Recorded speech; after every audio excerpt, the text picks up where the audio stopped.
So what's going to end up happening today is we are going to be using more of the exponent properties, but you'll notice that most of the exponents today, unlike yesterday, in terms of the exponent rule portion of the paper, are fractions. They are rational exponents. So again, a rational number is just a number that is an integer over an integer. So basically a fraction. So what we're going to do is we're going to use the properties of rational exponents to simplify each expression. So if you have the same base value and they are taken to different exponents, what do you have to do with the exponents? We did this yesterday, but we didn't do it with fractions. What's that? You add them, yeah. So we're using this first one right here, product of power. So if you have the same base value with different exponents, keep the same base value, add the exponent. So it's like this one here, 5 to the 1/2 times time to the 3/2. 5 to the 1/2 plus 3/2 would be 5 squared, which is 25. So that's what we're going to be doing on this one. So we're going to take 7 to the 1/4, multiply it by 7 to the 1/2, which is going to look like, you don't have to write it out like this every single time, but for the first couple, I usually do something like this, plus, so 1/4 plus 1/2, like that, which is going to equal 7 to the 1/4 plus 2/4, because we need a common denominator when we add fractions. So that's going to equal 7 to the 3/4.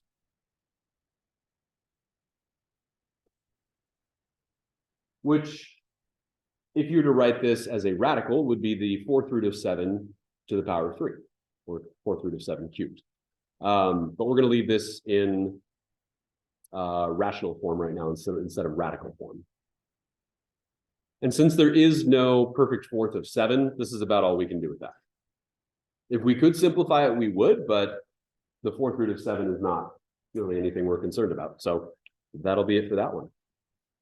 All right, next we have ourselves 6 to the 1/2 times 4 to the 1/3 squared. Which one is this going to use? So we've got product of powers. That's the one we used first.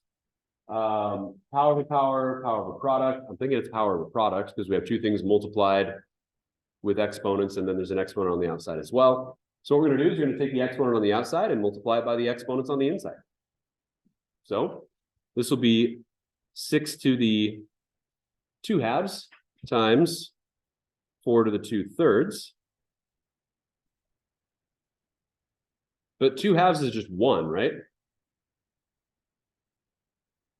If you multiply the exponents, so you get 2 over 2. 2 over 2 is just 1. 6 to the 1 is just 6.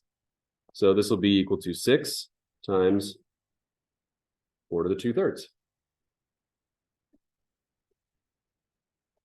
And that's all we get for that one. Because you can't cube root 4. This is the cube root of 4 squared, which doesn't work in terms of simplifying. So that's as good as we can get with that one. Any questions so far on these ones? So we're using the exact rules that we talked about yesterday. We're just using them with strictly numbers at this point. There's no variables involved. And we've got rational exponents as opposed to like integer exponents. C. If you have questions, though, feel free to stop me. See, we've got a negative exponent out here. What does a negative exponent mean? What do we have to do if we end up with a negative exponent? Yeah, fraction.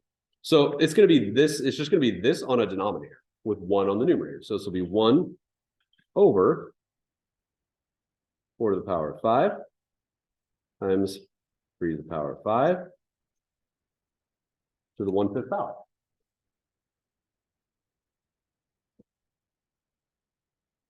So we're using the negative exponent rule for that one. Then we're going to use product of power of a product like we did last problem and take the 1/5 and multiply it by each of those exponents there. So this will be, what's 1/5 times 5? 1. So that's going to be just 4, and that'll just be 3, right? So the answer is 1/12.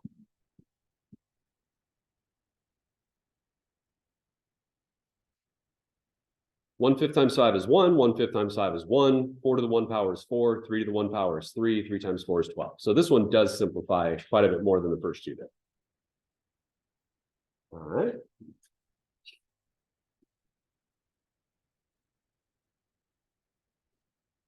How about the next one? Any thoughts on that?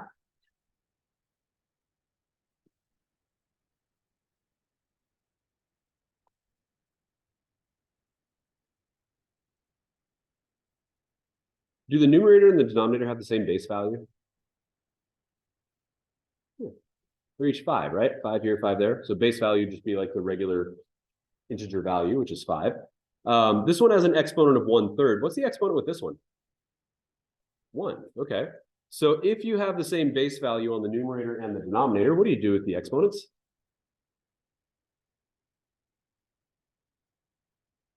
Look at quotient of powers. Subtract, yeah.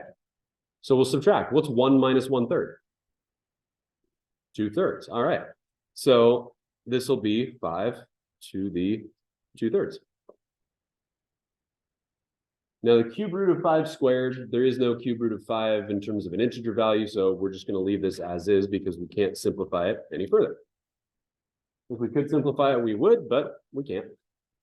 All right, let's try this last one. This one has a star next to it, which, I don't know, might mean that it's a little bit more challenging. We'll see. So I'm going to ask you a quick question before we start in on this one. If we have something like x over y to the power of 6. We saw questions like this yesterday. What happened? How do we expand that? What would that end up being?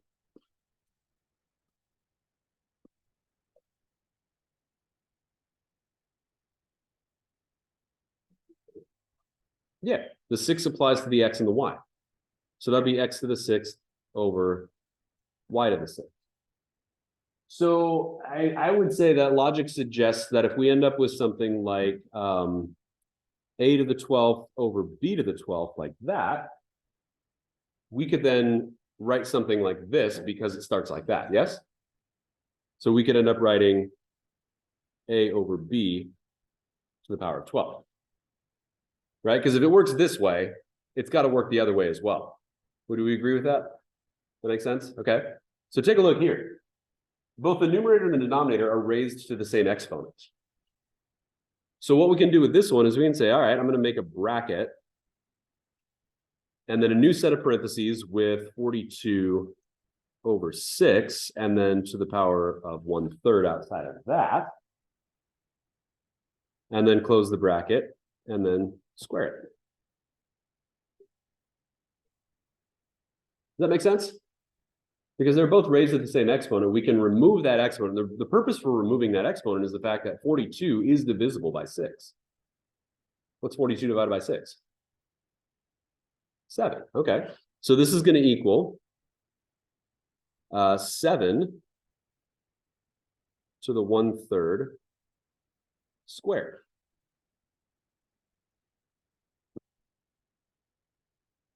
And now we have a power to a power. What's power of a power? What do we do with the exponents there? That's the second one on your list up top. Power of a power multiplies. All right, so 1/3 times 2 is 2/3. So that's going to be equal to 7 to the 2/3 power. There we go. Cool. So we're starting to get, I don't know, a little bit fancy, doing some fancy math.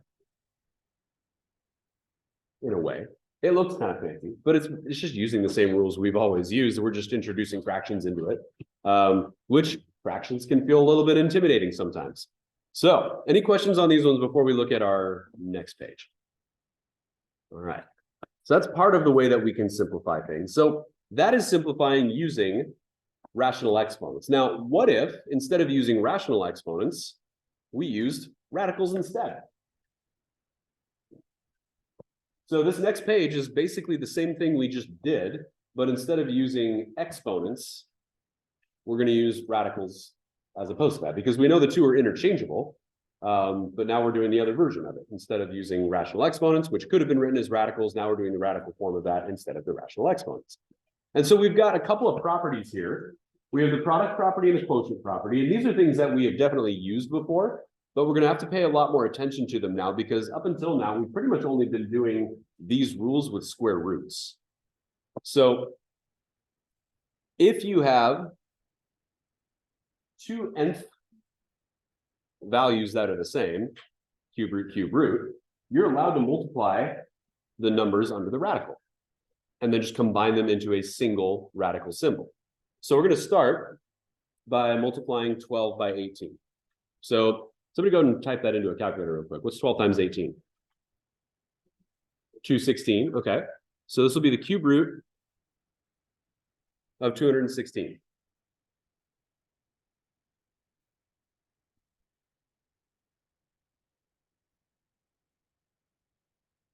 Does that simplify?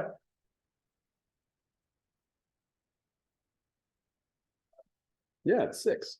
Great. We got an answer of 6. All right. Next one. As long as the nth root value is the same, we can put them under the same radical symbol. So we could say the fourth root of 80 divided by 5. What's 80 divided by 5?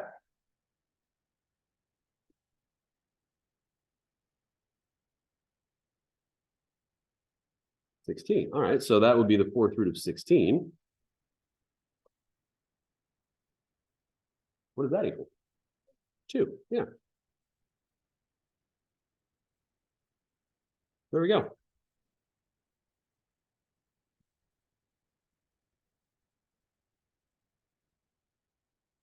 So that's kind of our setup to get us ready for what's coming next. And what's coming next is definitely a bit more challenging. So it also, off to the side, it is telling you to, let's try and not use a calculator if at all possible, which is why these are going to be really handy. So write each expression in simplest form. You cannot have roots in the denominator. So if you remember the process of rationalizing the denominator back from, gosh, what chapter is that? 2? Maybe chapter 2, rationalizing the denominator. It was either 2 or 3. We're gonna have to use that again today. I'll remind you about what to do. We'll do a very simple example with B to kind of help us get started with that part of it. So let's start with A here. So if you look at your perfect cubes list, or your powers of 3, or actually, no, look at your perfect cubes list. So you look at the 2 to the third, 3 to the third, 4 to the third, 5 to the third, and so forth. Do you see 135 along that line at all? With exponents of 3. So here's an exponent of 3. If we go across, I don't see 135. Okay, so this is going to be a lot like simplifying square root. So for example, if we have, I think of a good number to use for this, 72. So off to the side here, write down the square root of 72. So we talked about simplifying radicals back in, I think it was chapter 2. So simplifying radicals, or simplifying square roots in particular, back in that chapter, we said, all right, we can't necessarily square root 72 to be a whole number, but we can simplify that if we find a factor of this number that is a perfect square. And so the largest perfect square factor of 72 is 36. And we broke it apart and we said, all right, that's equal to the square root of 36 times the square root of 2. Remember doing this back in chapter 2? And then the square root of 36 is what? 6. So we ended up with an answer of 6 root 2. That's exactly what we're doing here, but instead of trying to find a perfect cube or a perfect square factor of 135, we're looking for a perfect cube factor of 135. So if you look at the other perfect cubes that we have, we've got 125, which is not going to be a factor of 135. 64, factor of 135. Probably not. What about 27? Yeah, okay. How many times does 127 go into 135? 5 times, okay. So this will be the cube root of 27 times the cube root of 5.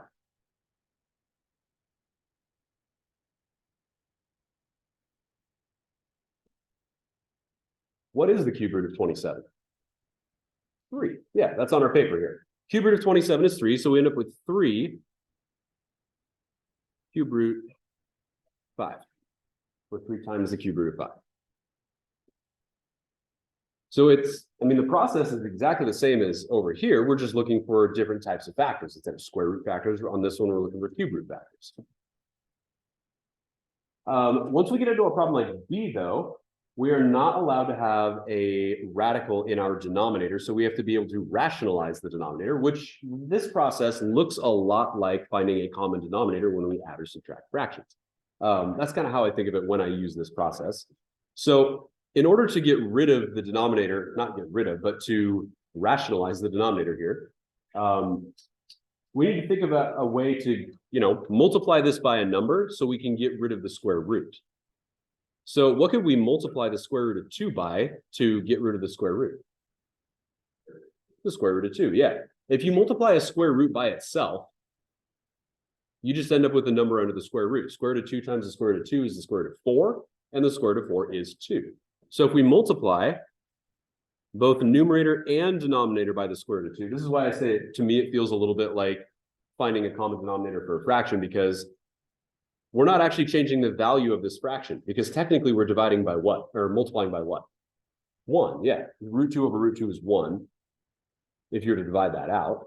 And multiplying by 1 doesn't ever change the value of a number. We're just changing kind of how it looks, so we can write it in simplest form with no radical in our denominator. So on the numerator, we're going to get 3 root 2, and on the denominator, we get 2.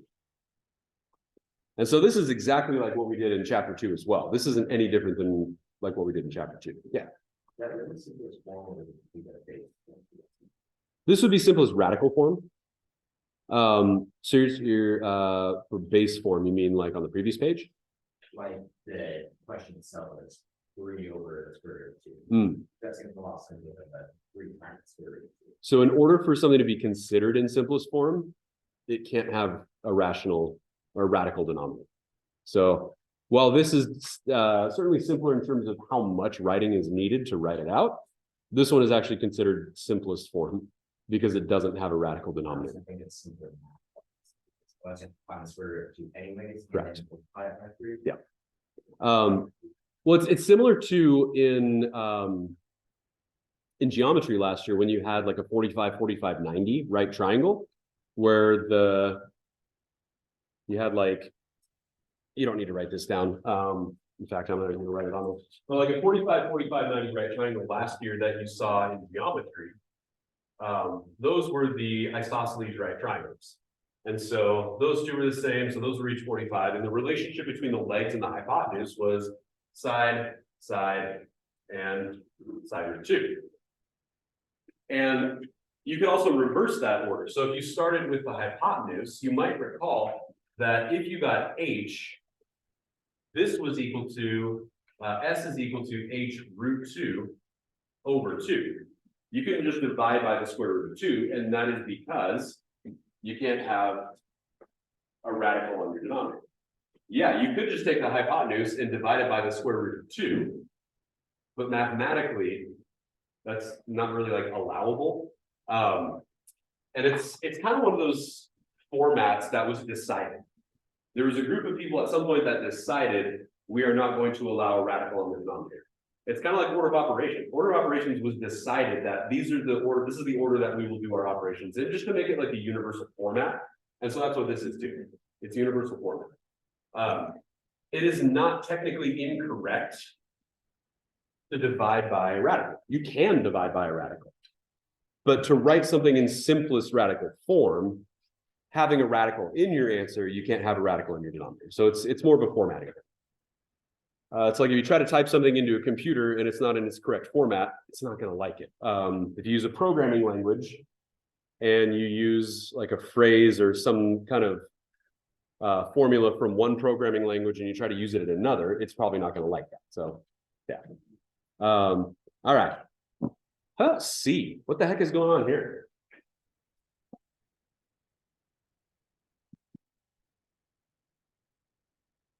It's kind of funky, isn't it? Now, we definitely can't have a radical in our denominator. And so your initial instincts, please don't write this down, but your initial instincts might be to do exactly what we did on the previous problem.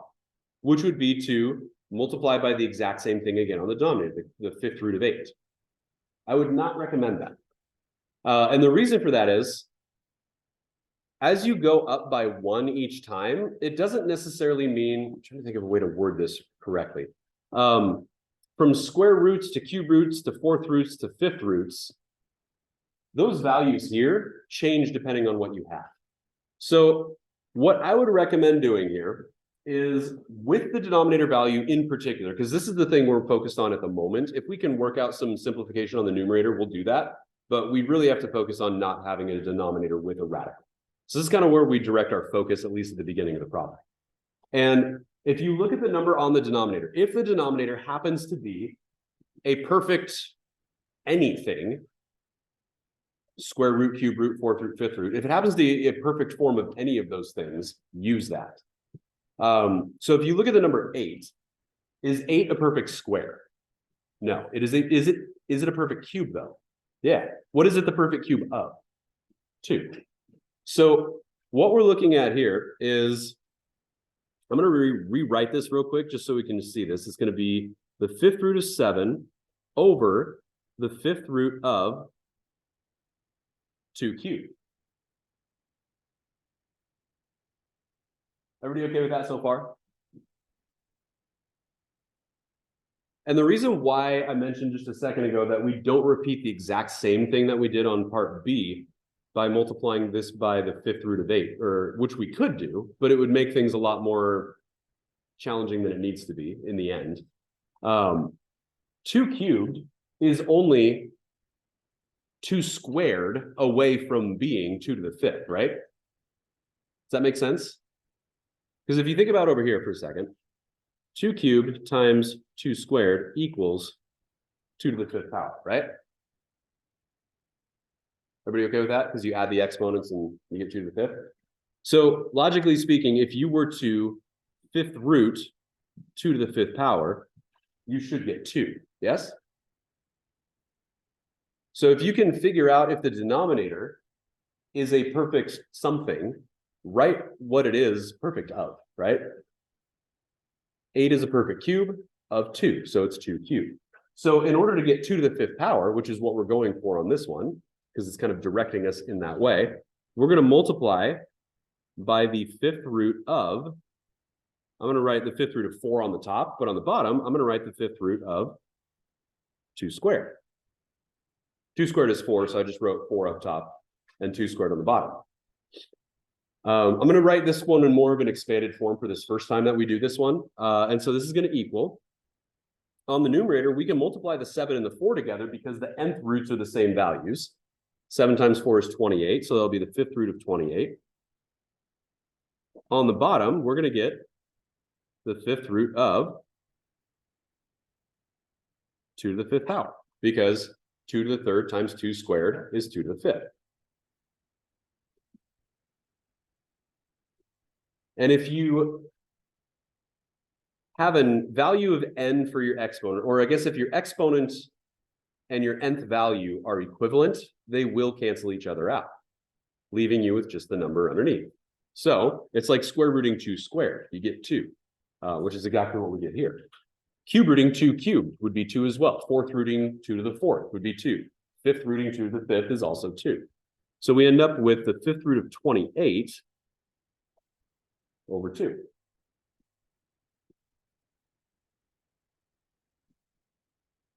Instead of what you would have gotten, which would have been the, let's see, 5th root of 56 over 8, if we would have done it the other way. And the 5th root of 56 does have a perfect root in that. You just have to figure out where it is and to get it out of there, which is a lot more complicated, I think, than doing it on the front end. So here's our answer. There are no perfect fifths, factors of 28. All right. Any questions about that? Because this is kind of these are kind of the tough ones that we're working with today. Let's try the next one. 7 is not divisible by 4, so it's going to be in our best interest to separate those out. So we're going to have the cube root of 7 over the cube root of 4. So we'll go ahead and separate those out. Is 4 a perfect anything? It's a perfect square. Yeah, 4 is a perfect square. It's the perfect square of 2. We're going to see 2 a lot with these notes today. So we're going to get the cube root of 7 over the cube root of 2 squared. So what do we have to multiply by our numerator and denominator in order to rationalize the denominator here?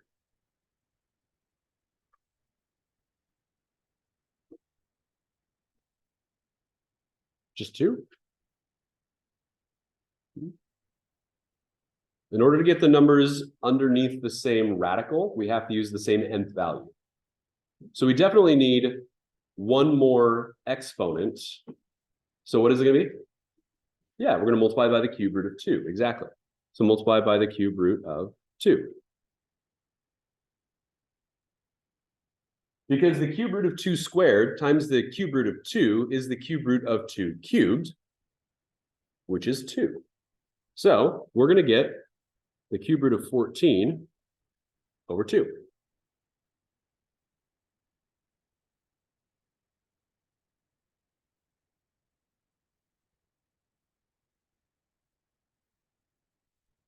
All right. So that's it for the notes today. There's nothing on the back.